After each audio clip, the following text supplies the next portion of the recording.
Robin Bronen. I work as the executive director and co-founder of the Alaska Institute for Justice. I have been working with Alaska Native tribes for the last 17 years on the issue of climate-forced community relocation. The work that we're doing in Alaska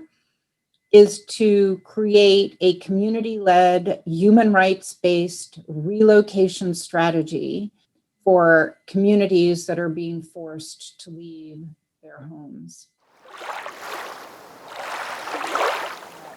Many systems need to be decolonized because it's these systems that have caused at least some of the communities in Alaska that are facing relocation to be forced into making this decision to relocate.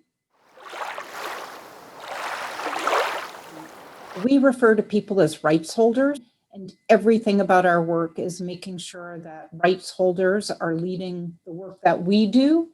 and then guiding us in how to do the advocacy so that the systems that are preventing the communities from getting the resources and technical assistance they need to adapt as they seek to adapt. I'm hoping that this conference, because it has framed the issue of managed retreat in the context of rights, resilience, and climate justice, and that there is a real understanding about what that means in this context,